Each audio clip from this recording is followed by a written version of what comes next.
دوستانو په دې هیله چې راته روغ او جوړ به یو د صحت کلي کې به نغښتي وای ملګرو زه نن غواړم تاسو ته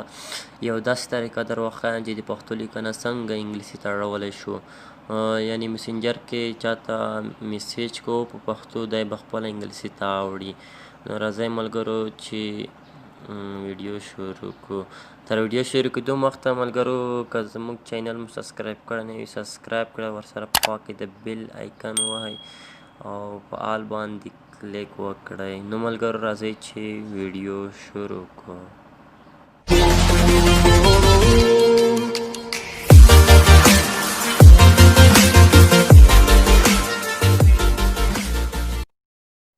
نو ملګرو تاسو به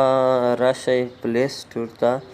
پلی سټور نه به دغه کیبورډ تاسو وینئ ګوګل کیبورډ به تاسو راښکته کړئ موبایل ته ما راکوز کړی دی د دې سیټینګ هم زه درته ښیم کله چې دا مو کیبورډ مو راکوز کړو دا مو چې کله راکوز کړلو نو ورتننه به شئ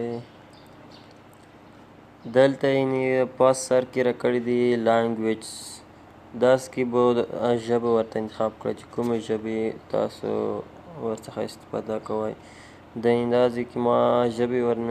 ورننه کړي دي یو د انګلیسي د بل پښتو تاسو وینئ چې دا ځای کې ما دننه کړي دي پښتو انګلیسي دلته نور ژبې هم ورته سلیکټ کولی شئ چې کومه ستا خوښوي یعنې ما دا ورته انتخاب کړي دي دا نو ملګرو تاسې به هم دا سیټینګ پکې اول وکئ نو زه اوس ځم مسنجر کې یو ملګري ته میسیج کوم چې څنګه انګلیسي ته اوړي میسیج ملګرو مسنجر را خلاص کړم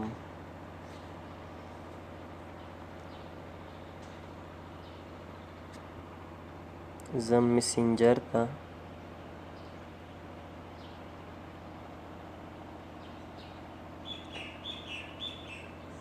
دلته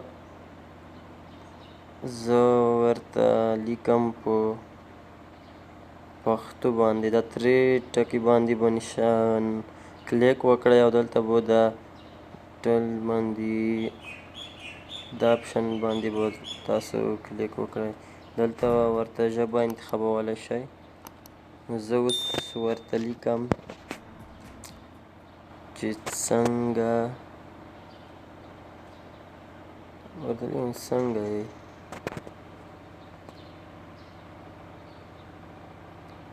ملګرو لږ نیټ سلو دی ملګرو تاسو وینئ چې دلته ولیکل چې هاو آر یو په دې طریقه تاسو نور میسیجونه هم کولی شئ چې ورته ولیکئ او خپله به انګلیسي ته اړوي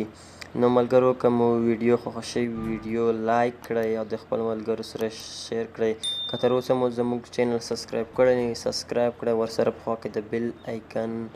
ووهئ او په آل باندې کلیک وکړئ تر څو چې زموږ هر نوی ویډیو تاسو ته تر ټولو دمخه در ورسیږي نو ملګرو تر بله ویډیو پورې په خدای سپارم ښه ده آباد اوسئ